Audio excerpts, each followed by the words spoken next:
Oke, assalamualaikum warahmatullahi wabarakatuh. Kembali lagi di podcast mata kuliah ekonomi kreatif. Kali ini saya akan menyampaikan materi untuk pertemuan yang keempat, yaitu sejarah perkembangan ekonomi kreatif. Gitu. Jadi kita akan tahu dulu nih bagaimana sih sejarah ekonomi kreatif yang ada di dunia maupun yang ada di negara kita, yaitu Indonesia. Pertama, ada yang namanya ada tokoh yang bernama John Anthony Hawkins gitu. Siapa dia? Hawkins ini adalah tokoh yang pertama kali mempopulerkan atau mengenalkan istilah ekonomi kreatif yang ada di dunia. Dan dia dalam bukunya tahun 2001 berjudul The Creative Economy dan diperbaharui lagi pada tahun 2007 dan juga tahun 2013. Joe Hawkins ini mendefinisikan bahwa ekonomi kreatif itu sebagai the creation of value as a result of idea gitu. Jadi Joe Anthony Hawkins ini menuliskan buku berjudul The Creative Economy yang di dalamnya membahas mengenai ekonomi kreatif. Joe Anthony Hawkins lahir 3 Agustus tahun 1945, yaitu seorang penulis dan juga pembicara di Inggris tentang industri kreatif, khususnya pengembangan sektor ekonomi pada Tiongkok. Kesadaran Hawkins ini terhadap ekonomi yang berbasis kreativitas tersebut muncul pada tahun 1997, yaitu ketika Amerika Serikat menghasilkan produk-produk hak kekayaan intelektual atau HKI senilai 414 miliar US dollar dan menjadikan HKI sebagai komoditas ekspor nomor 1 di Amerika Serikat gitu. Jadi ini yang menginspirasi Joe Anthony Hawkins untuk menuliskan buku mengenai ekonomi kreatif dan ketertarikannya pada ekonomi kreatif. Kemudian selanjutnya negara mana yang mulai memunculkan atau mempopulerkan ekonomi kreatif yang ada di negara mereka sendiri? Yang pertama ada Sumeria kuno, yaitu peradaban yang paling lampau. Awal mula ekonomi kreatif di dunia itu sudah dimulai saat pasar-pasar pada Sumeria kuno ini mulai berdagang tembikar atau hasil kerajinan tangan mereka. Kemudian berkembang ke Mesir kuno dan menjadikan juga kerajinan logam menjadi salah satu komoditi ekspor. Begitu juga dengan Cina dan dengan kerajinan sutranya. Jadi kerajinan-kerajinan yang mereka mulai buat itu yang menjadikan mereka mulai aktif atau mulai menjalankan ekonomi kreatif. Kemudian ada pada Athena atau dikenal juga mereka dengan teater Athena.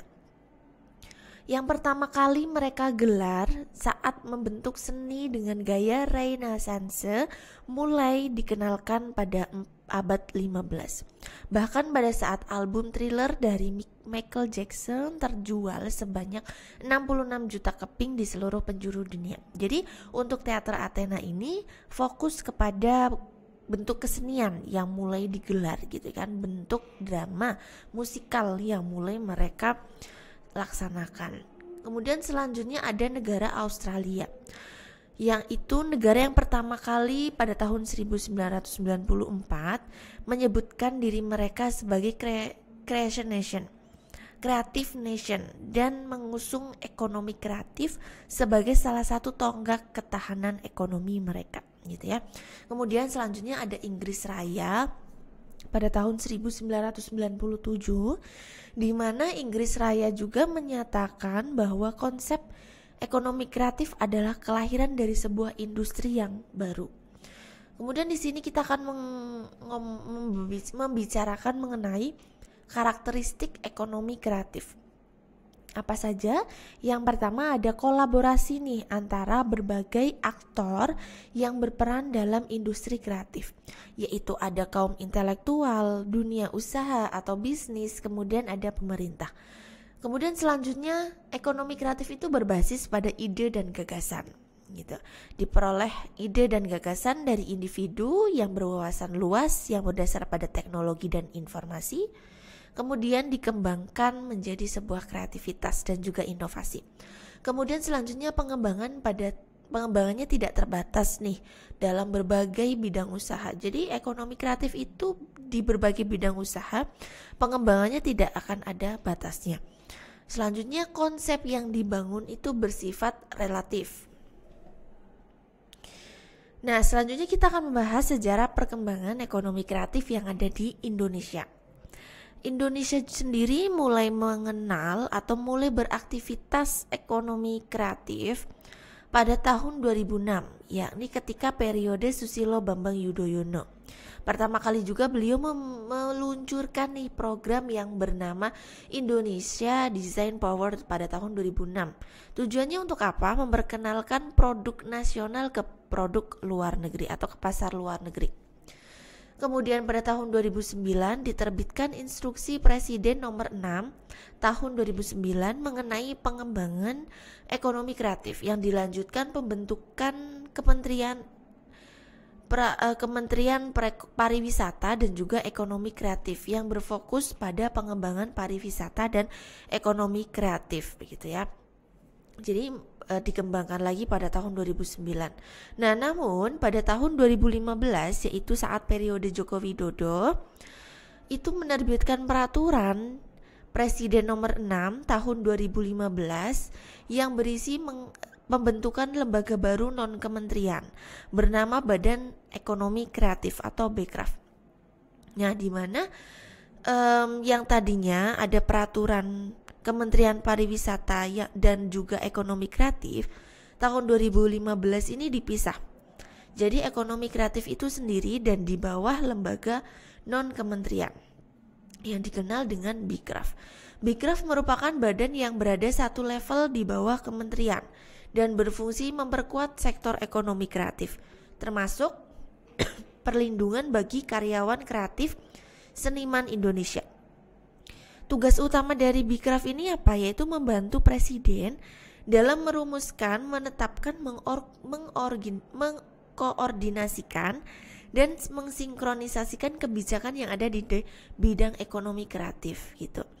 Nah, di sini juga ada 16 subsektor ekonomi kreatif pada peraturan Presiden nomor 72 tahun 2015. Tetapi sebelumnya pada peraturan Presiden nomor 6 tahun 2015 itu hanya terdiri dari 15 subsektor gitu. Nah, selanjutnya ada perbandingan nih kontribusi PDB ekonomi kreatif antara negara Indonesia dengan negara lain. Pertama dengan Amerika Serikat, kemudian Korea Selatan, dan ada di bawah Indonesia yaitu ada Rusia, ada Singapura, ada Filipina, juga ada Kanada. Nah, ini persen yang berlaku pada tahun 2015 gitu ya. Nah, ini sejarah ekonomi kreatif. Dan kenapa kita harus mengenal sejarah ekonomi kreatif? Karena kita sebagai sumber daya manusia itu harus mengenal dulu nih yang namanya sejarah dari ekonomi kreatif sebagai individu yang kreatif dan juga individu yang inovatif. Oke. Berikut materi kita pada pertemuan keempat mengenai sejarah perkembangan ekonomi kreatif. Terima kasih, kita akan ketemu lagi di podcast berikutnya. Wassalamualaikum warahmatullahi wabarakatuh.